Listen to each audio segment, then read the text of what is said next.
Alright, hi guys, it's me again. I'm Dato Jimmy Wong, and together I have two guests with me today. Two very heavyweights down here. First, of course, we have Mr. Fabian, and of course, we have Mr. Johan Mok over here.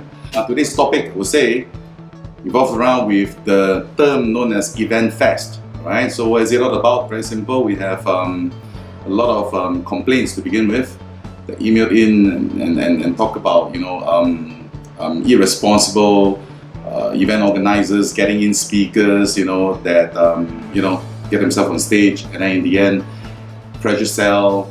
And what happened? So the public will purchase their products, and it's not exactly what they paid for. And of course, to add on to it, it's not value for money. Well, of course, we're going to address on all these matters right here. Recently, I've encountered this email or this complaint. I'm not going to mention any company's name down here, but well, this is a pretty new event company, I would say. Alright, this organizer. So he's invited, a number of speakers from overseas, right?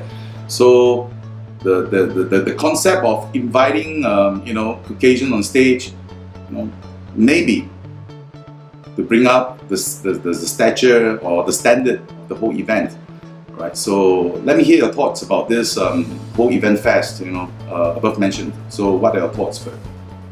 Well, to be honest with you, I'm pretty familiar with what you're talking about, and honestly, Caucasian, no Caucasian, I don't think there's really much of a discrimination today. We have a very mature industry. I mean, we have an expert here in Forex, that's the truth. So it doesn't mean that the color of the skin is going to differentiate between the effectiveness of training or course itself. But I do concur that the environment is getting worrying because we have a lot of Me Too companies who don't do enough due diligence on the people that they bring in, to be honest with you. And I mean, we were back in 2007, maybe excusable. It's a new industry, we don't really know what's going on, and somebody gets suckered. But the key is that we all have to learn, we all have to progress, mature. And case in point, right? Last year, so fair notice, I'm an event organizer as well. Last year I did an event called World Feminist Summit. Two people, myself and the Honorable Dato Jimmy Wong. Why did I change the format? Because even I, as an event organizer, became uncomfortable. That people see us with responsibility, with a reputation to protect, and I come to a point where I said, look here, this is right now 2016. Let us raise the bar. Right? Raise the bar means that it doesn't mean we can't offer our courses. I think the question is to create value first. Right. So the more it's a free event, I invited you. We flew all the way at our own expense, and we created immense value. I think that's the most important thing, because a lot of times you have. I've seen right now one day event with 5 speakers. How much value can you offer with 5 speakers, each given a 45-minute slot? During the event, if I could remember clearly, no one paid for entrance. It was invited, isn't it? Correct. Right, but this specific event, you have to pay for it. That's coming soon, of course. And of course, just to make known today's date will be July 21st, right? Or was it 23rd? 21st, right? 21st July. And honestly, right, the event is going to take place in a couple of weeks' time, and they have to pay for the event. Now, this is one thing that is very disturbing, because, of course, the way they packaged the ad was, I wouldn't say, it's a child's play, but I would say it's professionally done. Now, that's a problem because it's professionally done. So that's the reason why a lot of people may, fell into it, and eventually be having tons of complaints again. So the question is very simple, right? No one paid for the event. They went there, they got values from you, right? You even got a professor up on stage to talk about, psychology and stuff, and people walk away with values, right? Now, so this event in specific, perhaps, let's talk about this event, So they need to pay for it. So what are your thoughts of people paying, all right? For example, golden seats, $900, right? At the back, maybe you pay like $50. It's like a concert. So what do you feel? What are your thoughts, Fred? Well, I think firstly, this is way beyond concert pricing, from what I can understand. And as usual, it's going to be a buyer beware environment, and the onus is up to the organizers to trade the value beyond the nominal price of the ticket, whatever it is. Right? I mean, today, if you're going to invest $1,000 in a 500 people seminar, you better get back $5,000 worth of value. I'm not saying it's not possible. I'm just saying that the onus is on the organizer to demonstrate the value itself. Which brings to a point, that there seems to be a proliferation of what people fly by night kind of guys who hit and run. They do it once, they know they cannot repeat it, and they just hit and run. They change company names, for example, maybe, and that to me destroys the market quite badly. Yeah. So, Mr. Mok, jumping over to you. So, what are your thoughts? You're as well a veteran in this whole event organizing scene. So, what are your thoughts about the above mentioned people get irresponsible event organizers forming up events and bringing in overseas guests, and whereby I don't know, to me or maybe some of the public out there, they don't even know who are the people that's invited, that's going to turn up for their event. I think one of the primary things that I think is important to think about before attending an event of such nature is a concept that actually Fabian brought up before, which is the concept of depth. When you have as many as 10 speakers speaking over a 2-day period, it's almost impossible for one single speaker to go really deep into a single subject. So as a result, what you're probably going to get is bits and pieces of the topic of the seminar, and as usual, there's always going to be missing pieces to the puzzle, and that's where people end up forking out huge amounts of money in their attempt to get those extra missing pieces. And who do they pay? Well, most probably the people who fed them the pieces to begin with. So in other words, these guys will be paying, pitch or no pitch. They probably look for the guys who are supposedly experts, who have established their authority doing an event. So how do we, concretize whether that speaker has substance? It will be a little bit hard. Like based on my experience with overseas speakers, I can only say this, to people who are watching over here. There are a few things that you need to bear in mind. Number one, because they are not from our soil, it's easy for them to make up stuff.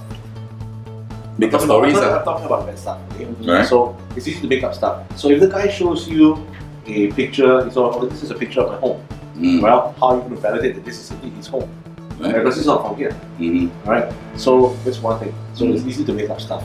Number two, despite whatever they promise you, it's easy, once again, to fall prey to your emotions in the heat of being pitched and forget the fact that this guy is not from here.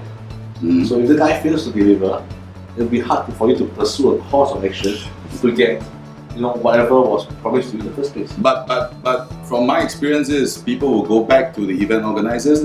So you do have a point of contact that if the public is uncertain, or maybe if they are unhappy, there's still a point of contact. You're totally right. However, that used to be the tradition whereby the guy who gets the brunt of the blame will be the guy who collects the money. Right. Which is usually the event organizer. Right. But nowadays, event organizers having had a fair share of unpleasant experiences with overseas speakers. But why not telling them that, hey, maybe you should just process your own cards? Yeah, there are alternative arrangements like this. Right. So if you have a guy from, let's say, from the UK, not making anyone, let's say from a guy from the UK who process your card, this is not within the jurisdiction of the Singapore law. Yeah, correct. If you complain, you file a complaint, you'll never get the money back, right? So what are you going to do about it? The question is, what are you going to do about it? Are you going to go to the UK to look for him? What if he becomes uncontactable through email, which is quite usual, unavailable through the usual support channels, and somehow just kind of falls off the face of this planet? I know it sounds weird, but there are incidents like this that have happened. Just for me personally, I've had a speaker Right? who basically promised to do a workshop. Mm. Okay, as a bonus that was sold during one of the events, Right? and he told the audience that it's going the workshop going to take place during this time period. Mm. But then when it was time to deliver the workshop, he said he couldn't make it, and they would postpone it to much later date. Okay. And obviously, as an event organizer, this is not within my control. Right. And the topic was not my area of specialty, so I couldn't do something for those people. You can't damage you So, can't control I damage. couldn't do No damage damage control, right? So there are lots of things going on around here. But I think that the biggest misconception is this. I think it's time to clear the air as well, so to let people know about this. Typically, when someone says he's a keynote or featured speaker, you might think that the organizer paid him big bucks Mm. to fly him over, Mm. to come and speak, Right. as a keynote speaker. Mm. But if I may break the magician's code, what happens in events like this is that the speaker typically pays for his own airfare, travel fees, and his accommodation Mm. for the opportunity to be able to pitch to the audience Oops. Okay. and then split the profits Mm. of whatever he collected with the organizer. Hmm. So, do you want to further emphasize again to the layman out there what do you really mean by keynote? So, from my understanding of keynote speaker would be the VIP speaker of the day. Am I right to say this? The VIP speaker? Featured speakers. Featured speaker. Featured speakers. So we are all experienced in events, right? And I believe that's one of the reasons why. Let's start with Fabian. Of course, getting back to Fabian, Mr. Lim definitely, he didn't want to really promote any more speakers. One of the reasons because of the liability that's so intensified that you have so much responsibility, whereby if the speaker themselves is not going to carry off properly, and then you have to answer for it. Right. Actually, I'm going to review a magician's trick today as well, which is has been Decoding the code, huh? a pet peeve of mine. That an expert may be an expert, Mm-hmm. but it doesn't mean that he may have the right, I call MOI, method of instruction. Okay. So what you're seeing on stage is someone that is truly successful, not going to doubt the real house, whatever the case is. Mm. But then, why is it that many of them do a sucky job at sharing the information that they claim to be a system? Mm. They claim, but they're not delivering a system. They're delivering piecemeal information. Mm. Like I've been to your training. As a student, I've been to your training, Mm. and your ISO, and you not only just talk about step by step. It was really step by step. Mm. And when I sat in again, even though not as a student, as an observer, you did step by step training. Mm. But so these are the expectations that the people on the ground have. Mm. It's not always delivered in a step by step manner. Mm. And to me, it becomes a big facade because there are untold stories of students who get misled, right, by a seemingly successful person. And how come is it that the student can't succeed? Which means where actually are all the testimonials? Right.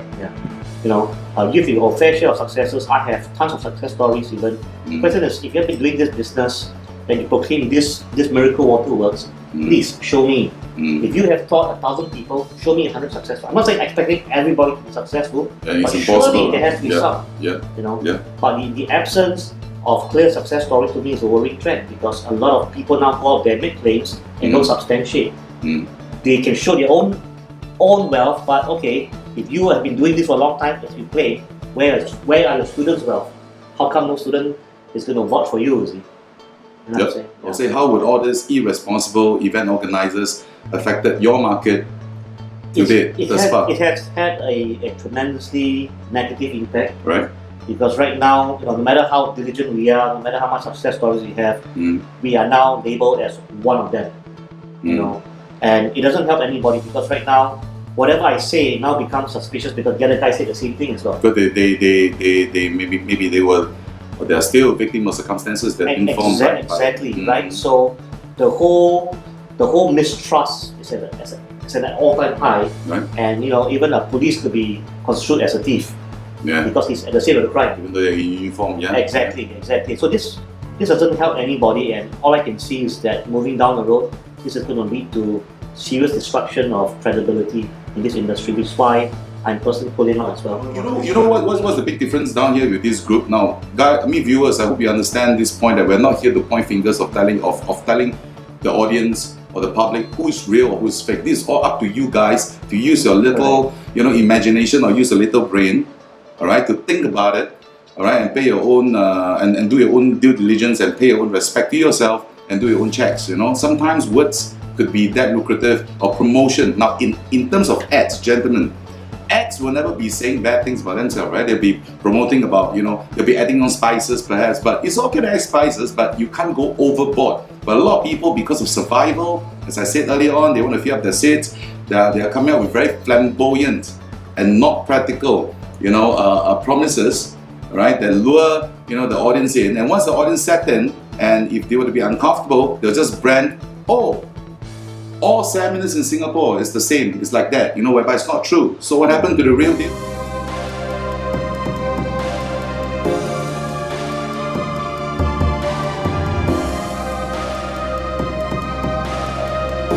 Check this out with me. If it's X, that means you have been X'd.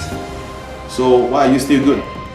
Your system either works or it doesn't work. If it works, show me the proof. He knows everything. The supreme maven of them all.